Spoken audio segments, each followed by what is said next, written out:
Hello and welcome to the REL 10F Week 2 recap. I am Chaos Baloo. And I'm everyone's least favorite admin, Ninja Pirate Assassin. I know I said this before, but you really need to not be so hard on yourself. Rumblebee is also an admin. Yeah, I don't think we want to retread this ground from last week. Yeah, let's just get right to it. The first game of the week, the Thompsons versus Big Maz Blitzers. Lizards pulling it out despite being down their Crocs and I want to say a Saurus as I recall. That sounds right. The Crocs died and a Saurus was injured in the last game. I don't recall how it was. I think it was move busted, is what it was. That sounds right. The humans did have an expulsion this game, which I always like to see. But it wasn't enough to win against the lizards. Yeah, 5 removals for the humans, which is pretty solid. You could kind of hope for a little bit better than that, but it's not terrible against 3 removals coming back from the lizards. Mm-hmm. It looks like they did get a removal with that foul, though. So,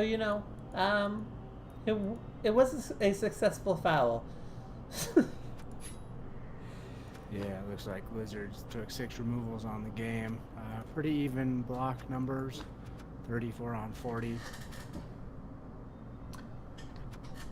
Yeah, and the Hugh Jones here, the MVP, was one SPP away from leveling up twice off of one game. He went from, it looks like, 3 to 15.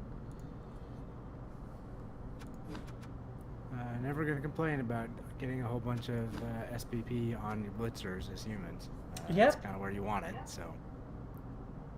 That's definitely how you want it to look. MVP skink on the other side is a little sad, but it's kind of expected when you are running 6 skinks for the game, right? At least it isn't a loner. Okay. I don't think we have anything else to add to this one. It's a pretty straightforward. So let's move on. Next game is the Thunderous Puffins versus the Exsqueakables. Actually, wait, no. Let me try saying that again. The Exsqueakables. You have to say it properly, right? Sure. Yeah, sure. This game, living up to my prediction, going 3-2, as I recall, I said I would not be surprised to see this be a 3-2 or a 4-3 kind of game. And indeed it was. I do remember you saying that. It looks like the elves did do quite a lot of damage to the rats, but not enough to win against the one turning might.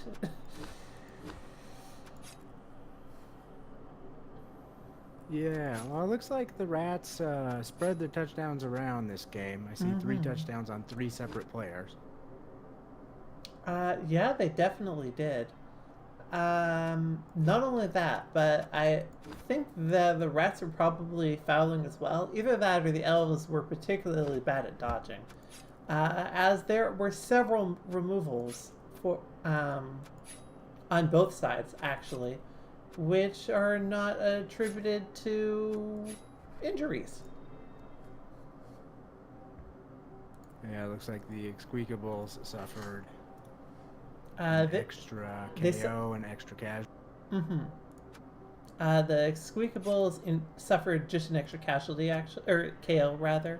So probably, like, I would guess a line rat tripped somewhere, whereas the elves suffered both an extra KO and an extra casualty, which would probably means fouling was at hand. Possibly. Or foot. Or failed dodges. Failed dodges catch everybody here and there. And early on, elves, you're going to choose not to reroll a lot of early dodges, especially as they're late in the turn, to preserve your rerolls for more useful actions. That's fair. Could have gone either way there. But yeah, otherwise, Looks like a pretty solid game for both teams in the SPP column. Yeah, that's definitely what it looks like. There's one thing I want to look up really quickly here that before we move on, and that would be I want to know what rat died. It was a line rat. Okay, you're not gonna be too upset about that death, I don't think. Rats win over by climbing over the pile of deadline rats. So. Mm-hmm. Okay. Next game, WR W WRU Slan FC versus Meat Squad. And Right off the bat, another dead dodge catcher. oh, that's gotta hurt. And it's That's what his third now of the season in 2 games. He had the one 2 death and one that he fired, I think. I think one of his deaths was actually a lie. No, actually, you're right. You are right. Also, this one got MVP because, of course, it did. Yeah, that's unfortunate right there. I do like seeing Chaos Wars win, though, and I can pretty much guarantee you I am the only commentator who will say that. Yeah, that's probably the case. Bull gets the MVP into the level, which is good. As I recall, he lost to Bull in his previous match, so getting this one quick started is certainly ideal. Mm-hmm.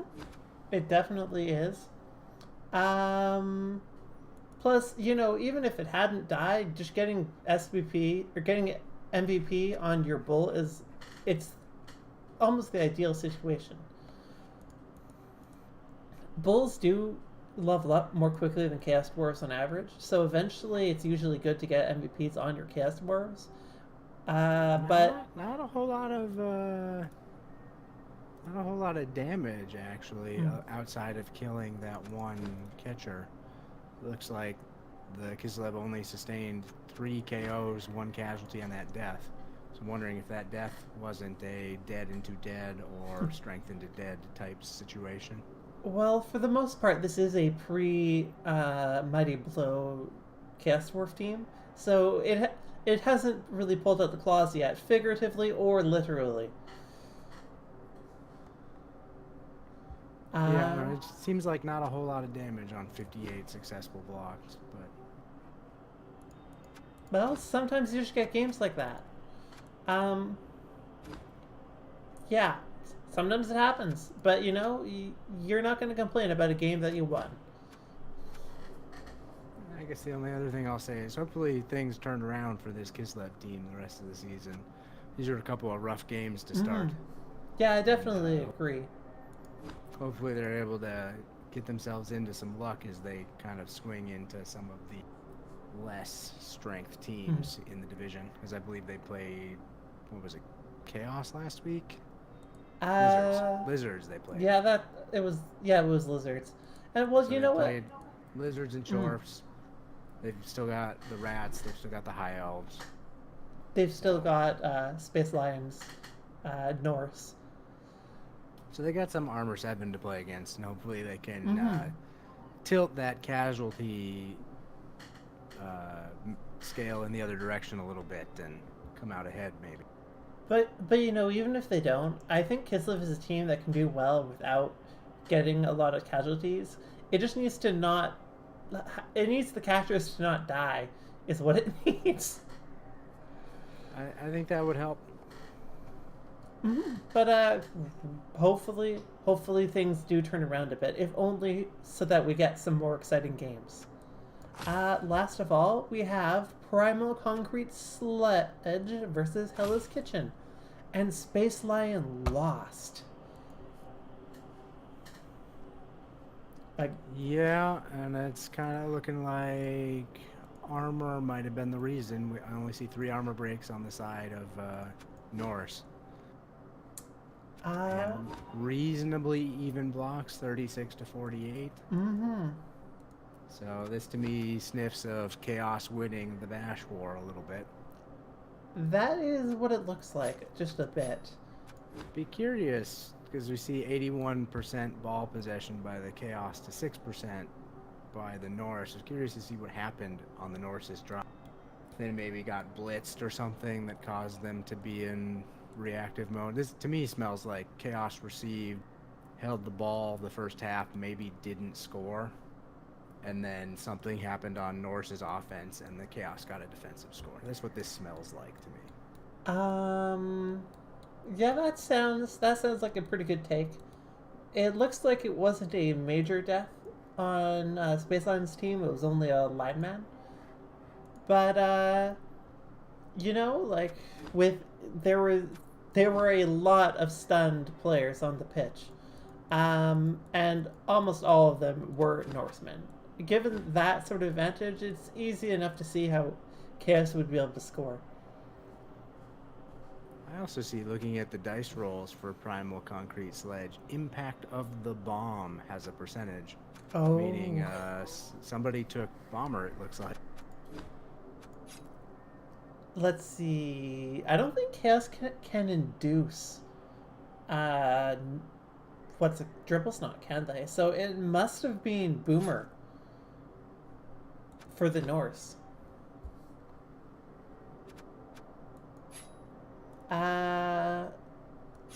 Which would track to the Chaos mostly suffering the impact rolls, I guess. No, yeah, that tracks. Okay then. That's the games. So we are gonna look at a couple teams now. Specifically, this one, the Thunderous Puffins, coached by Voyager 1, Lightning, born on adorable wings. I mean, there are 10 elves here, and 8 of them are even healthy. Yeah, it's more or less to be expected when you play elves. This is an elf team looking pretty good to my eyes. I mean, you've got Agified Blodge on a blitz. You've got Blodge on a catcher, assuming that injury isn't anything too major. Looks like just in this next game. Mm-hmm. You got guard on a lineman. Always love your linemen rolling doubles as elves. Get yourself some free guard. You'll take it wherever you can. Mm-hmm. And yeah, lost a couple of pieces, but that's not the end of the world. Loner line elves are great for throwing on the line of scrimmage and getting the rest of your team not punched. Mm-hmm.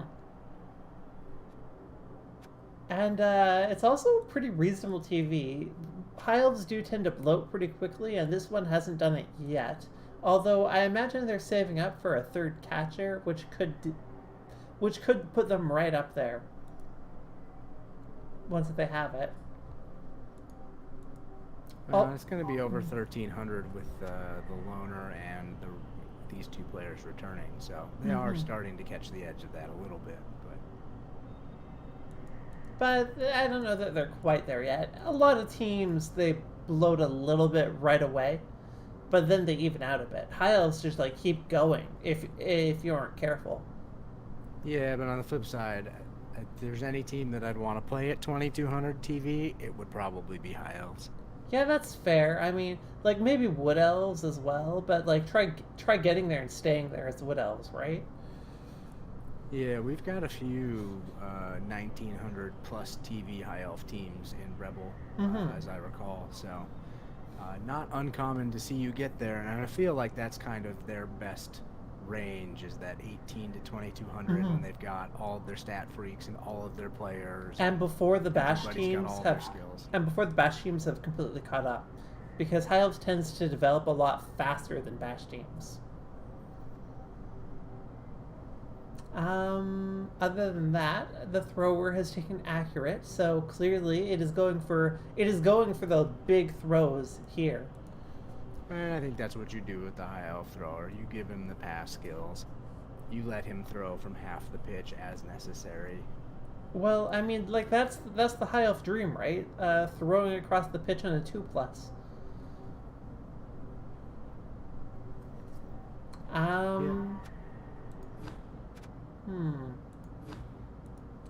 Let's see. I'm not sure that I have much else to add here, but I am not the agility expert here.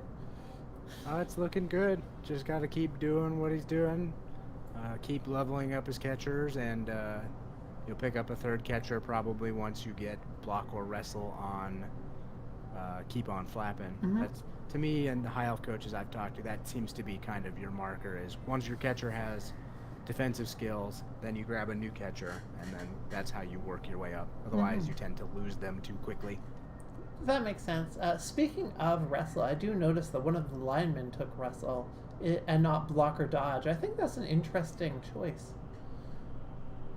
Yeah, it's the if you're in a bash heavy division, you can do that, and then he's going to be a line of scrimmage line elf generally. As I say, normally you're going to build a catcher to be your sacker on a high elf team, I think, just generally. But a lot of elves tend to take wrestle over block on their linemen because you'd rather have opposing pieces on the ground to give you a hole than your pieces standing up, just as a general rule.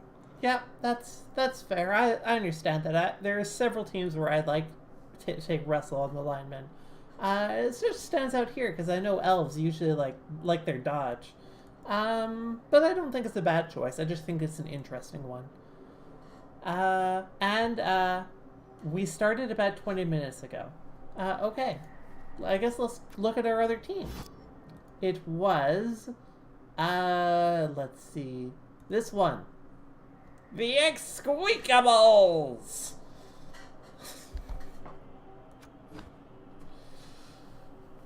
Still has 2 movement, 10 gutter runners. Still, neither of them have sprint yet, though. Yeah, well, and as we mentioned when we went over the game stats, he prioritized getting some touchdowns on other pieces. I see a touchdown on a Storm Vermin. I see a touchdown on its rookie gutter. Yeah, I don't disagree with that, especially Storm Vermin touchdowns. If you can get Storm Vermin touchdowns, take them, because you need levels on your Vermin. Gutter runners are going to level by sneezing at the ball. So those levels will come. That's definitely been my experience even with Underworld as well, where you don't even have the gutter runners, but like the Blitzers are the most important player on the team, on that team, and they're the most important player here who is not a gutter runner. Chose to pick up Kick on a lineman. It's a good first level up on a normal for a line. Basically, line rats only ever look at 3 skills: Kick, Dirty Player, and Wrestle, in whichever order you prefer. Usually the first one to level you take Kick, because Kick with gutter runners, especially movement 10 gutter runners, is a huge pitch control. On the Blitz, you're going to be able to get to the ball, so if you can Kick ideally for a possible Blitz, you can do a lot of damage and win a lot of games off of that alone. You can even get away with not kicking for the Blitz because you're so fast. Depending on how your opponent sets up, it's possible you can kick to a backfield and then reach it before they can. Yep, it gives you a lot of options. You'll kick deep against slow teams. You'll kick short against fast teams. And then against things like dwarves, you'll kick it deep with the hopes of being able to run past them and then get between them and the ball. And against teams that are fast, you'll kick it short on the hopes that you get a blitz, or they fumble a pickup short, because then you're in position to recover. And it looks like you may have muted your microphone again. Oh yeah, no, that was intentional. I just had to go close the door. Just checking, because I never can tell. Yeah, no, that I appreciate it. After I did a 2-hour stream with my microphone muted the whole time the other day. Oh. Well played. But yeah, this team's looking good. Obviously, we want about another level on every gutter runner and the Storm Vermin. Ideally, you see a double in the Storm Vermin somewhere for Claw. And then you can, second level, really kind of determine how you're going to go. I mean, we've got the first one built with Wrestle, so expecting that's going to go a sacker route. Wrestle, strip ball, tackle, dauntless in some combination.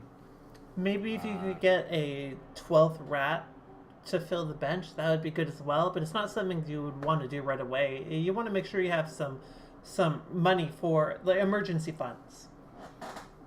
Yeah, that'll be a decision point, whether or not he wants to hold cash in case he loses a vermin or a gutter runner and needs to replace it, versus having a bench. not having sprint on either of his movement 10s yet means that neither of them is a dedicated one-turner, so you don't necessarily need to overprotect them by benching them yet. Surely you bench one of them, though. Eventually, you're going to get to that point. The other one, though, is you're going to need 3 on the field to fulfill your necessary role. So one of them is eventually going to get benched, but it's entirely possible that in the meantime, one of them does suffer an unfortunate end and make that decision point for you. Yeah, that's definitely possible. You hope...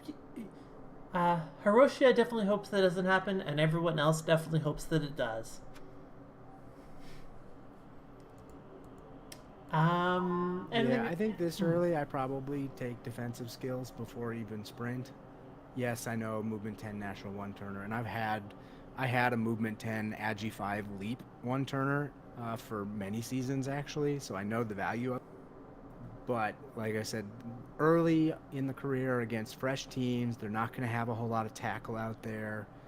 Getting them block or wrestle based on what you would rather they have, I feel like allows you to play with them on the pitch more early, which will let you feed them more touchdowns early rather than just the one-turn attempt, which is still not super likely. Like even with, if they set up correctly for it, you're still only looking at like a 60 to 70% one turn, and they could just fail a dodge or fail a GFI and kill themselves. That's how many a one turner end. So if you can get them non-risk touchdowns, that's better. Yeah, that makes a lot of sense. Having said that, I guarantee you the first one that levels up is going to roll doubles. Is it going to roll what? Doubles. Oh, probably. And then you have a decision point. I personally like 2 heads on a double on gutter runners, even for one-turners, because that makes it so your standard one-turn defense against rats when you have a natural one-turner is going to be make a line of players 3 squares off the end zone and just hope that you fail the dodge through. So giving you 2 heads means that if they can't put tackle on the end pieces of their line, now you're making 2+ dodges through instead of 3+ dodges through, and so forth. And just 2 heads is just a generally fantastic skill on gutter runners for allowing you to get them wherever you need them to be. Yeah, that makes a lot of sense. Okay then. Any last things to add? No, he needs about 3 SPP on about 5 players, and then he's going to really be in business, I think. Okay, I have one final thought, and that is poor Liam Hardvard here. Havarti, sorry. He's already on version 3. He's only played 2 games. Oh, this poor line rat. Yeah, line rats are born to die. That is their job. Especially Havarti, as it turns out. Be curious to see how far he makes it in the season. I'm going to lay the over on Havarti 5.0. Yeah, that's what I was thinking as well, 5.0. Okay then. Let's look at next week's games. First up is Primal Concrete Sledge versus the Thompsons. So that is humans against that's the Chaos team, right? Yeah, the Chaos team. Yep, humans on Chaos. Looking like humans are going to come in about 300 TV down to Chaos on top of it. 300? That's enough to induce, what's his name? Not Griff, but the other one. Mighty Zug. Yeah, Zug, that's it. He's going to be really close, because he is at 10, so he's going to be at about 10-20 against 13 and change, I think, for TVs here. Zug is really inexpensive, so he's 210, 260? 260, I want to say, yeah. Zug's pretty great. I take him on Brett's all the time, because Brett's really benefit from having a big to stick around all their guard. He'd also be useful in this matchup by virtue of giving you, he's a strength 5 block big guy. He's only movement 4, but you're kind of used to that. You've got the ogre. It's like having another ogre, only has blocks, so you're less worried about throwing blocks with him. I like to think of Zug as a black orc who plays for humans.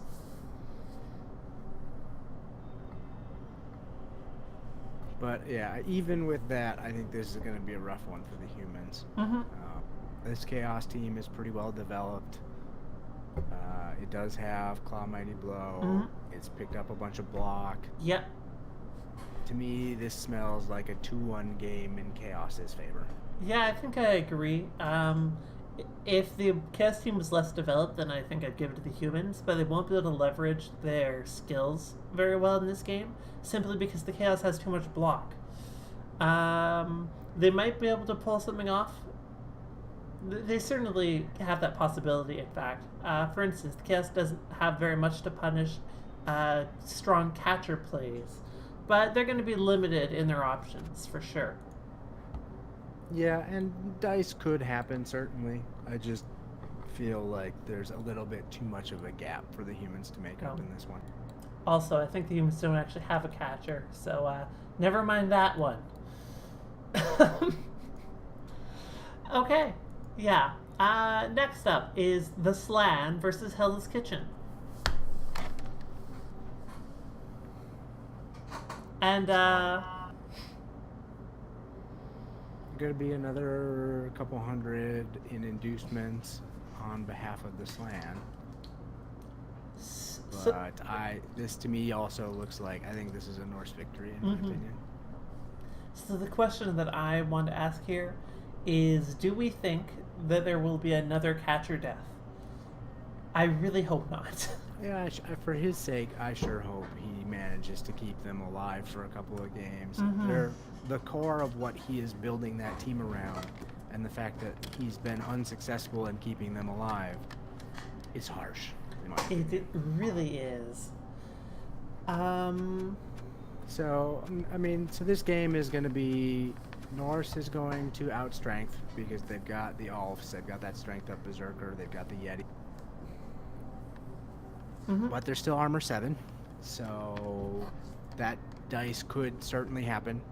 It has happened to many in armor 7 teams where it doesn't matter what your game plan is, everybody just gets removed in the first half. But I still think that this is going to be a rough one for Kislev to be able to pull out. I just think they don't quite have the skills necessary to be able to take advantage of any sort of misplay or opportunity that might come their way. Short of rolling a whole bunch of dice and hoping for the best. Yeah, I think that's a fair summary. Of course, rolling a whole bunch of dice and hoping for the best can work out sometimes. Just you can't rely on it working. It can win games, but you hate it to be your plan A, certainly. Look, I'm no comment. Moving on. Thunderous Puffins versus the Meat Squad. Lizards versus Chaos Dwarves. This would be High Elves versus Chaos Dwarves. Oh yes, sorry. Look, I see the Thunderous and I just think lizards. Anyway, I think the match is similar either way, actually. Well, no, that's not true. It's definitely a very different match. But I think it advantages the ones who are not Chaos Dwarves in either case. And the reason I think that is because the Chaos Dwarves do not have enough guard to leverage for either of these matchups. Yeah, I think this favors High Elves. Rookie Chaos Dwarf team, yeah, they've got all that block and tackle. No, it's not going to matter too much. High Elves are still faster than... And the fact that their linemen are armor 8 means that they're going to stick around to get in the way. And the first failed pickup for Chaos Dwarves is going to be a problem if it's anywhere near that Agi 5 piece. So they've got to play extra ball secure. Yeah, this might be a game where we see Goblin carry. So far, the Meat Squad has been pretty particular about doing the bulk carry, but against the elves, it's definitely riskier. Like once you have it in hand, you're good, but if you fumble that pickup, you do need to be very careful. Yeah, I think there's going to be a lot of risk on the Chaos Dwarf side, and it's going to come down to whether or not they're able to make any progress against an elf screen that's armor 8, and the Chaos Dwarves have no claw, no mighty blow, so they're going to have to rely on natural breaks to push an advantage, or some unlucky failed dodges on the High Elves side, perhaps. Don't they have a little bit of mighty blow? Nope. No, they do not. Okay No, then. they have none whatsoever. So I think this favors High Elves a little bit. I can certainly see a way in which the Chaos Dwarves can win this. If they're able to, like in my eyes, Chaos Dwarves receive first, are able to collect the ball without issue, and are able to just grind their way down the pitch, get some lucky armor break rolls in the middle of that. I could see how they might come out on top of this. But I think just base on paper, this favors the High Elves. Yeah, I can see that. I think I agree. Last of all, we have Big Ma's Blitzers versus the Exqueakables. And, I mean... Absurd Skaven team versus Lizard team who finally has a full roster again. Oh, have they finally bought their Crocs? Yep, they picked up their Crocs after the last game, it looks like. Oh, yeah, they did too. Cardinal of Carnage. Nice name. Well, this team doesn't really have much development on anything that's not a Skinks. So, I'm gonna say a Pyrrhic victory for the Rats. I think the Rats are gonna be hurting after this game, but I do think they will win. I think this is going to come down to line rat armor breaks and removals more than anything else. Because with the full squad now, Lizards are going to be able to score on Rats unless Rats tie them down. And tying down with your armor 7 is always a risk of having your armor 7 vanish, because they're going to be natural 2 dice from the source everywhere. The Crocs has got his mighty blow. On the flip side, if the armor holds, the Lizards don't really have an answer to the Gutter Runners at this point. They don't have diving tackle anywhere. At least I don't think I saw any diving tackle. I think they do one actually diving have. tackle. Yeah, a little bit. But they don't have a whole lot of them. There's only one source with block. There's not a lot of skills yet on this Lizard. And you need skills to be able to crack Gutter Runners as Lizards. I feel like this is one of the few matchups that doesn't favor Lizards early. Yeah, I think this will turn out similarly to the Rat match this week, where it'll be a high scoring game, probably 3-2. Yeah, I think that tracks. Okay. Last of all, I believe we were going to take a quick look at the leaderboard. There are 2 teams that have 0 losses, and they are playing against each other this week. Or next week, actually, but, you know. Yeah, Skaven versus Lizards to determine sole ownership of first place in the division. Not a bad place to be for week 3. Yeah, definitely not. There have been 0 draws in this division so far, which even with only 8 teams, I think is a bit of an oddity. You would definitely you would expect at least 1 game in 8 to be a draw, especially with some of the teams we've seen. There's a lot of bash in this division, and there tends to be a lot of 1-1 games early in bash offs. I'm surprised we haven't seen a couple of those. Yeah, exactly. But it hasn't happened yet. And obviously, everybody in the division still in the race. We're only 2 weeks in. Yeah, for Kislev and Human, starting out at 2 losses is kind of rough, but not out of. I have started seasons with as much as, I think the worst I've ever started was 0-1-4, and I came back to miss playoffs by 2 points. So certainly possible. Well, let's put it this way: at this stage, the 8th place team, if they win their next game, they will have as many points as the 3rd place team does right now. We're just not that spread out yet. But we will see if the patterns that we see here, if they stretch out for the next couple of weeks.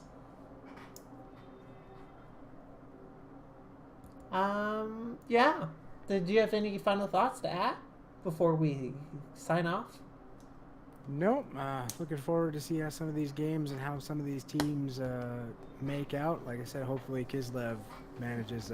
I'm throwing my rat luck towards your catchers. My gutter runners are infamous for having rubber bones, so hopefully that gives you a little bit of a boost this week. Well, I certainly haven't managed to kill any one-turners recently, so, anyway, I think we're done. So, I hope you all enjoyed. I hope it was helpful for everyone in the division, and until next time, have good games. Bye! Good night, everybody.